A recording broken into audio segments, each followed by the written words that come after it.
tout s'achète. L'amour, l'art, la planète Terre, vous, moi, surtout moi.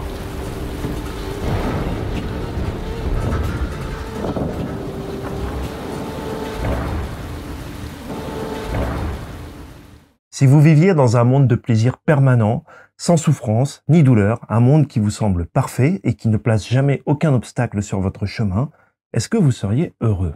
Il y a un piège? Ah non, pas forcément. Le meilleur des mondes est-il une critique de la société de consommation? Alors c'est un point de vue qu'on entend souvent.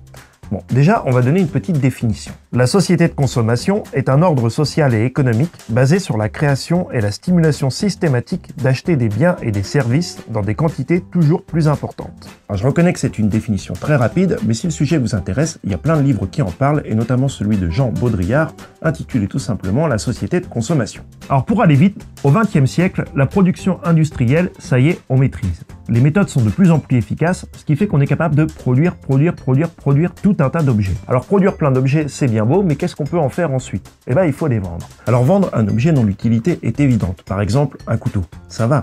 Mais quand son utilité saute pas forcément aux yeux, par exemple ce genre de truc. Alors là, il va falloir ruser. Alors vous me direz, ruser pour vendre un objet, c'est pas nouveau, ça s'appelle de la publicité. Et effectivement, c'est pas nouveau. Mais une des premières choses à prendre en compte avec la société de consommation, c'est la notion de quantité ou de proportion. L'œil humain n'avait jamais été autant sollicité de toute son histoire. Et on avait calculé qu'entre la naissance et l'âge de 18 ans, toute personne avait été exposée en moyenne à 350 000 publicités. Parce que quand on parle d'influence de la publicité dans la société de consommation, on parle pas d'un vieux panneau qu'on a croisé comme ça sur une route déserte. Dans la société de consommation, la publicité a envahi tous les espaces. L'espace de circulation, mais aussi l'espace médiatique, les espaces virtuels et surtout l'espace mental. En plus d'être omniprésente, elle propose une vision du monde. Un monde avec ses représentations, ses codes et son idéologie. Et surtout, un monde organisé autour de la figure centrale du consommateur. Et alors là, je voudrais déjà faire une petite parenthèse parce que je suis désolé, mais c'est quand même un peu nul. Si vous dites par exemple civilisation grecque, vous pensez à quoi comme figure symbolique? Vous avez pensé, je sais pas moi, le hoplite, la prêtresse, l'oracle, le mec avec son casque comme ça, enfin des trucs stylés quoi. Mais le consommateur, c'est nul comme figure symbolique. Ouais, c'est vrai. Je suis désolé d'insister, mais quand vous jouez à un RPG ou que vous faites un jeu de rôle, vous voulez interpréter quoi comme personnage? Un mage, une guerrière, un assassin? Il n'y a jamais personne qui dit non, moi je vais plutôt prendre le consommateur. Salut! Un consommateur, c'est quelqu'un qui achète plein de trucs dont il n'a pas besoin. Et comment est-ce qu'on fait pour lui vendre tous ces trucs? Eh bien, plutôt que de se concentrer sur la fonction d'usage de l'objet qu'on veut lui vendre, c'est-à-dire en gros l'utilité de l'objet, on va se concentrer plutôt sur la fonction symbolique. Et ce n'est plus vraiment un objet qu'on lui vend, mais aussi un signe qui renvoie une image. Imaginons par exemple que j'ai besoin d'une voiture pour me déplacer. Si je suis très riche, je peux opter pour un modèle très cher, et je montrerai comme ça à ceux de ma classe sociale que je fais bien partie du même groupe. Alors oui, il y aura toujours un ou deux excentriques qui vont aller s'acheter une Twingo, mais si vous vous baladez à Genève dans les beaux quartiers, je vous assure que vous n'allez pas en voir beaucoup. Je peux aussi être plus pauvre, faire un gros crédit à la consommation, m'acheter une très belle voiture pour vouloir montrer comme ça que j'ai progressé dans la hiérarchie sociale. Vous savez, Al, posséder une Porsche n'est plus réservé aux riches. Alors vous pourriez me dire, je peux aussi y payer cher parce que je veux un modèle de qualité, et la qualité, ça a un prix. Sauf qu'avec mon gros budget, j'aurais pu m'acheter une Tesla Y, toute belle, raffinée, voiture électrique, respectueuse de l'environnement, ou un truc dans ce genre-là, avec un V8 turbo diesel qu'on voit du 22 litres au 100. On parle bien de gros budget dans les deux cas, mais l'image que je vais renvoyer ne sera pas exactement la même. Alors oui, c'est pareil, utiliser des objets pour leur fonction symbolique, ça date pas d'hier. Par exemple, sous Louis XIV, le port de la perruque, c'est pas pour cacher un problème de calvitie, c'est pour montrer le rang auquel on appartient. Sauf que là encore, tout est histoire de quantité et de proportion. Et dans la société de consommation, on parle pas de 2 ou 3 perruques, d'une couronne et d'un rein grave. On parle de la quasi-totalité des objets. Un rein grave? Ouais, c'est un genre de jupe-culotte qu'on portait dans l'ancien temps. Une valeur symbolique est associée à la quasi-totalité des objets, y compris les plus triviaux. Ce qui par exemple peut m'amener à penser que si je bois beaucoup de café d'une certaine marque, je pourrais peut-être vaguement ressembler à George Clooney. What else? Alors bien sûr, personne n'est assez bête pour croire qu'en buvant beaucoup de café, on va ressembler à George Clooney. Mais en utilisant l'image de l'acteur, la marque se différencie. Elle assume le prix élevé de ses capsules. Elle rappelle qu'elle vise un public aisé qui a les moyens de s'acheter des produits élégants et raffinés. Un petit club de consommateurs privilégiés dont Georges fait partie et que vous pourriez rejoindre en cédant vous aussi à cet achat. Beaucoup d'amour, du soleil et du ciel bleu, et on a tout pour être heureux. Ce bonheur-là brillera monsieur, toute la vie si tu le veux. Sodebo, se nourrir de bonheur. Le signe parmi les signes. Parce que s'il y a bien un symbole que la société de consommation essaie de nous refiler en permanence, c'est celui du bonheur. Et pourquoi cette injonction permanente au bonheur? Bon alors déjà, à moins d'avoir une personnalité un peu particulière, la plupart des gens aspirent au bonheur. Sauf que parfois, les conditions objectives dans lesquelles ils vivent les en éloignent.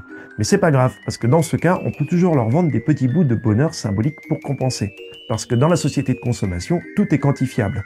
Et les signes du bonheur peuvent être eux aussi évalués, mesurés et vendus. Et ils sont d'autant plus faciles à vendre que le bonheur est présenté au titre d'un droit inaliénable. Parce que, évidemment, nous avons tous droit au bonheur. Mais il faut quand même noter que c'est une définition très particulière du bonheur. Parce que là, on n'est pas en train de parler du bonheur genre aller vivre tout seul dans la forêt, manger des racines et méditer devant les arbres. C'est un bonheur qui passe par l'acquisition de tout un tas de choses. Un bonheur qui implique notamment de céder à tous ces nouveaux désirs qu'on vous suggère. Et passer son temps à courir après tout un tas de nouveaux désirs pour atteindre le bonheur, je suis pas un spécialiste, mais il me semble que dans l'histoire de l'humanité, il y a plein de vieux sages qui ont dit l'inverse. La peur de perdre l'autre mène au côté obscur. Ah oui non, rien à voir. En fait, je pensais plutôt à des trucs comme ça.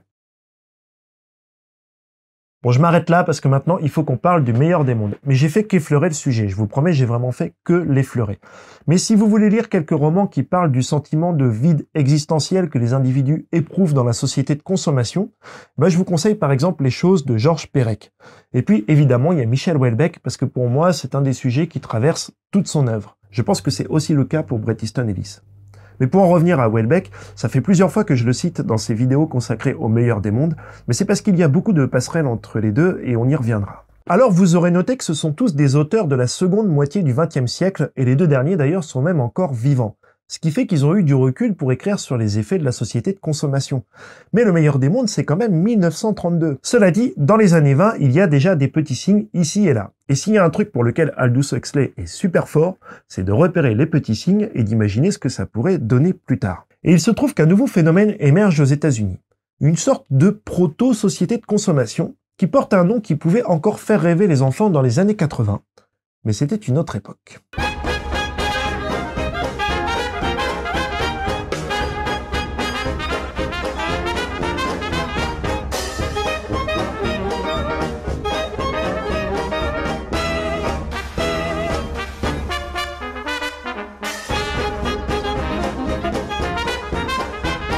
Dans le meilleur des mondes, Aldous Huxley aime bien faire des jeux de mots avec les noms de ses personnages. Ça le fait marrer. Et le personnage principal s'appelle Bernard Marx. Alors Bernard, c'est pour Claude Bernard, un médecin français du 19e siècle, mais comme là on parle de sujets économiques et sociaux, on s'en fiche. Par contre, appeler son personnage principal Marx, j'ai envie de dire que ça annonce quand même un peu la couleur. Ça l'annonce d'autant plus que Bernard Marx est un des rares personnages dans le meilleur des mondes qui remet en cause la société dans laquelle il vit. Et puisqu'on est dans les jeux de mots, il y a un autre personnage qui incarne au contraire tous les principes autour desquels cette société est organisée. Un personnage mort depuis longtemps et devenu une sorte de divinité à laquelle tous les citoyens rendent hommage. Ce personnage, c'est Henry Ford.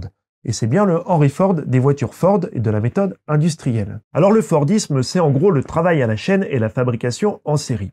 Alors Ford n'est pas l'inventeur du principe, mais il va largement le perfectionner dans ses usines. Ce qui fait qu'en 10 ans, il arrive à multiplier son volume de production par 50 et à diviser le prix de ses voitures par 2. On fabrique donc du produit standardisé beaucoup plus vite et qui coûte moins cher. Mais le Fordisme, c'est pas seulement produire plus vite et moins cher. Parce que c'est bien beau de fabriquer des tonnes de bagnoles, mais après il faut les vendre. Et si personne n'a les moyens de se les acheter, ça va être compliqué. Ford va donc augmenter le salaire de ses ouvriers, afin qu'ils puissent s'acheter les voitures qu'ils ont eux-mêmes fabriquées. Et augmenter les salaires des ouvriers pour qu'ils puissent s'acheter tous ces produits, c'est bien, mais ça suffit pas. Et c'est dans ce contexte qu'arrive Edward Louis Bernays.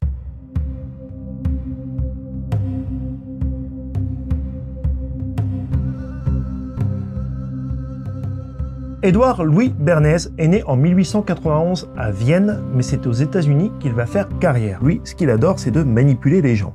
Les manipuler pour les faire adhérer à une cause, pour changer l'image qu'ils peuvent avoir d'une entreprise ou d'un homme politique, ou pour leur vendre un produit. Et il s'intéresse à des champs de recherche très récents, comme la psychologie sociale, la psychologie des foules ou encore la psychanalyse. Et quand on dit psychanalyse et début du XXe siècle, évidemment le premier nom qui vient en tête, c'est celui de Sigmund Freud. Et Bernays connaît très bien les travaux de Freud puisqu'il se trouve être son neveu. Il va donc s'inspirer des théories de son oncle pour mettre au point les outils de la propagande moderne. Alors il sent bien que le mot de propagande n'est pas hyper bien perçu, parce que même à l'époque ça passe déjà moyen.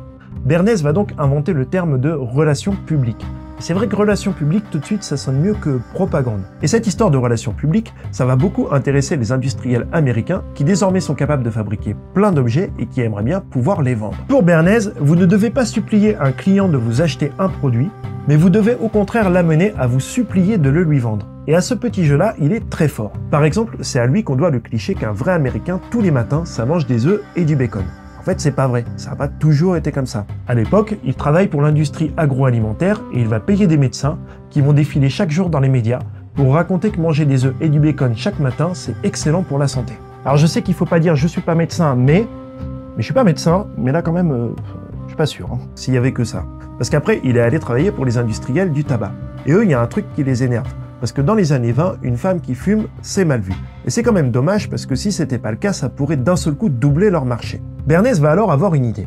Il s'assied sur un fauteuil, il réfléchit, et là il commence à se dire tabac, psychanalyse, cigarette, phallus de substitution, société masculine, suffragette, tabac, psychanalyse, phallus, cigarette, féminisme. Camoulox. Je vais faire de la cigarette un symbole de l'émancipation féminine. En 1929, il organise un coup à New York pendant la parade de Pâques. Il recrute plusieurs jeunes femmes qui défilent dans la rue et qui, au moment où elles arrivent devant les journalistes, sortent toutes une cigarette et l'allument devant les photographes. Quelques jours plus tard, elles déclarent dans la presse que ces cigarettes étaient en fait des flambeaux de la liberté. Succès total. En très peu de temps, dans les médias, l'image de la femme qui fume n'est plus associée à la débauche, mais à l'indépendance d'esprit. Et c'est un nouveau marché gigantesque qui s'ouvre pour les industriels du tabac. À l'époque, l'influence de Bernays est considérable, non seulement auprès des industriels, mais aussi auprès des hommes politiques. Avec Ford et Bernays, on a donc deux figures qui incarnent la société de l'American Way of Life. D'un côté, l'industriel qui produit des marchandises à pas cher, et de l'autre, celui qui utilise la psychanalyse pour les vendre. Henry Ford est bien dans le roman Le meilleur des mondes, on l'a vu tout à l'heure, il est cette divinité à laquelle tous les citoyens rendent hommage. Mais Edward Bernays, ah bon, lui aussi il est là? Eh ben pas vraiment, mais quand on lit le roman, on découvre que Henry Ford a parfois un surnom. Parfois, les citoyens ne l'appellent pas notre Ford, mais notre Freud. Il s'agit donc d'une divinité aux deux visages qui règne sur le meilleur des mondes. La société industrielle lancée dans la course à la production et la psychanalyse mise au service de la publicité et du marketing.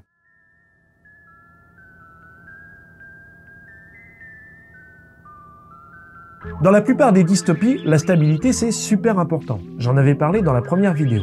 Et produire à tout prix sans jamais s'arrêter, c'est une des voies qu'emprunte le meilleur des mondes pour assurer la stabilité du système politique. On produit, les citoyens vivent dans une profusion d'objets, personne ne manque de rien, tout le monde est content. La production ne doit jamais s'arrêter. Et pour qu'elle ne s'arrête jamais, il lui faut donc des débouchés. C'est-à-dire qu'il faut un marché. Et pour créer ce marché, on encourage les gens à désirer toujours plus et à rechercher en permanence le plaisir. C'est donc en quelque sorte une société hédoniste, puisqu'elle fait du plaisir sa valeur cardinale. Les citoyens sont incités à rechercher toujours plus de plaisir, et on le leur donne en leur fournissant tout un tas de produits et de services. Et donc les gens sont heureux. Au moins, ils ont l'impression qu'ils le sont. En tout cas, ils ne cherchent pas à remettre en cause le monde dans lequel ils vivent, et encore moins à se révolter, ce qui verrouille la société. Ça la verrouille d'autant plus que dans le meilleur des mondes, on lave le cerveau des citoyens pendant leur enfance, et on les programme à désirer uniquement ce qu'ils sont autorisés à désirer. Et puisque le pouvoir contrôle les désirs, il contrôle les individus et il contrôle donc la société. Et bien sûr, ils sont éduqués à désirer seulement des plaisirs qu'on peut leur vendre. C'est-à-dire pas une balade en solitaire dans la forêt ou le plaisir d'une conversation au coin du feu. On leur propose des tonnes de divertissements qui sont courts, intenses, qui doivent pouvoir être consommés rapidement et immédiatement renouvelés. Et bien entendu, des divertissements qui ne visent pas à les faire réfléchir, mais uniquement à les divertir, au sens de détourner l'attention. En 1923, Aldous Huxley publie En marge, un essai dans lequel il dit notamment « De vastes organisations de divertissement ont été créées pour ouvrir le règne de la superficialité et de la passivité aux moyens de plaisir organisés et imbéciles, véritable poison des esprits que la société moderne fabrique dans ses propres entrailles et avec lesquelles elles s'auto-intoxient. Ce genre d'analyse, aujourd'hui, ça étonne plus grand monde, mais quand même, je vous rappelle qu'on est dans les années 20, et dans les années 20, une télévision, ça ressemble à ça. Alors, dans le meilleur des mondes, le divertissement est partout. Le matin, les citoyens vont par exemple jouer au golf obstacle, ou c'est comme du golf mais avec des obstacles. Le soir, pour se divertir, ils peuvent aller au cinéma sentant. C'est un genre de cinéma total qui joue sur les sens. Par exemple, on peut sentir les odeurs qui sont associées aux images. Sinon, ils peuvent aussi aller au cabaret pour écouter de la musique jouée par des orgues à parfum et à couleurs. Et puis, on recommence le lendemain comme ça, et cette fois-ci, ils iront jouer au tennis sur des surfaces de Riemann. Jouer au tennis sur des surfaces de Riemann. Une surface de Riemann est un espace topologique séparé X admettant un atlas modelé sur le plan complexe C, dont les applications de changement de carte sont des applications bi-holomorphes. C'est censé ressembler à ça. Alors il y a énormément de divertissement dans le meilleur des mondes, mais par contre il n'y a pas d'œuvre d'art. Il nous faut payer la stabilité. Il faut choisir entre le bonheur et ce qu'on appelait autrefois le grand art. Nous avons sacrifié le grand art. Et oui, parce que l'œuvre d'art, c'est comme les livres dans Fahrenheit 451, ça peut faire réfléchir et c'est potentiellement subversif. Dans le meilleur des mondes, l'art se limite donc à une sorte de livre de recettes qu'on applique à la lettre et il n'y a jamais de création. Toutes les œuvres qu'on produit ne sont que des jeux formels qui font appel aux sensations mais jamais à la réflexion. C'est une société sans créativité, sans initiative, sans esprit critique et qui s'est arrangée pour faire disparaître tout un tas d'émotions. La tristesse, la mélancolie, la colère, alors des émotions qui ont une connotation certes un peu négative, mais des émotions quand même. C'est le règne du plaisir immédiat et toujours satisfait. La formule du bonheur dans le meilleur des mondes. Vous connaissez maintenant l'île dont vous n'allez plus jamais partir. Tous vos désirs seront jusqu'à la fin des temps des ordres pour nous. Que désires-tu, beau guerrier ?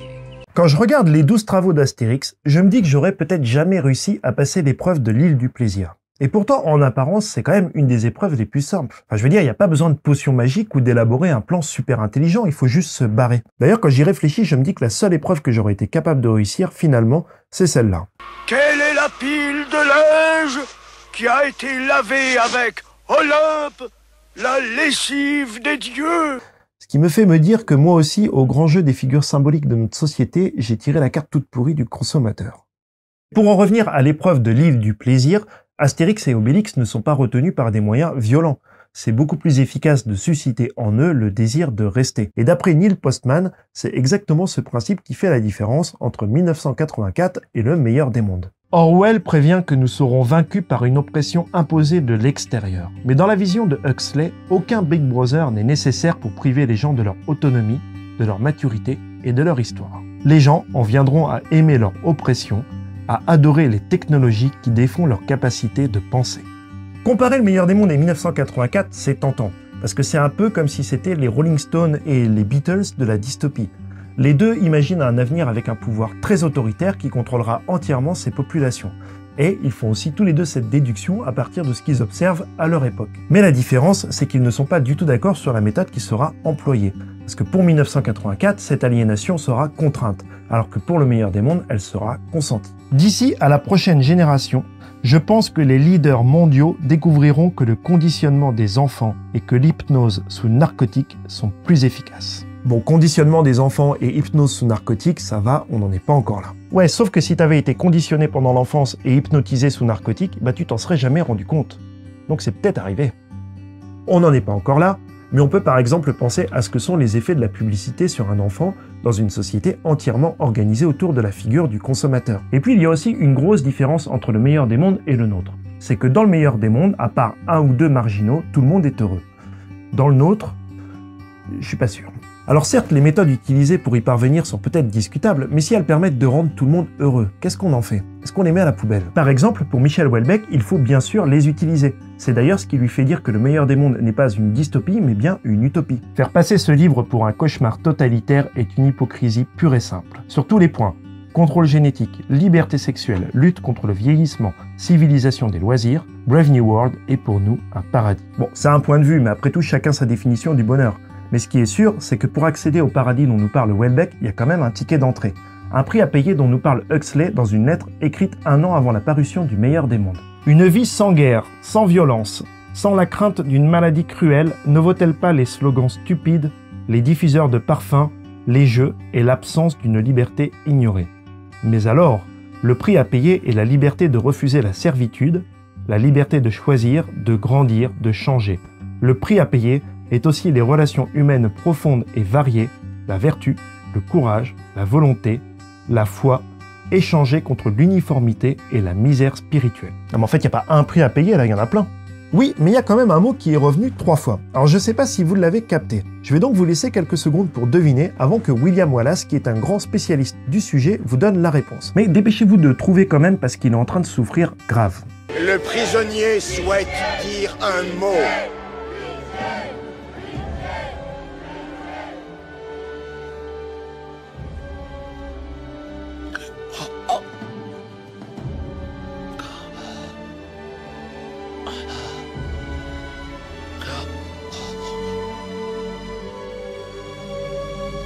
Liberté!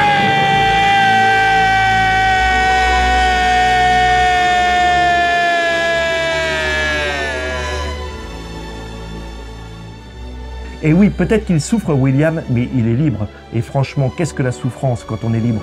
C'est quand même mieux que de vivre dans un monde totalement aseptisé où on vous demande en permanence d'être heureux, non? Enfin, sauf si... Il y a un piège? Non, pas forcément. Bon, bah ce sera tout pour aujourd'hui. Je vous remercie d'avoir suivi cette vidéo jusqu'au bout, j'espère qu'elle vous a plu, et si ça vous intéresse, on se retrouve dans la prochaine, qui sera la dernière consacrée au meilleur des mondes. En attendant, portez-vous bien. What else?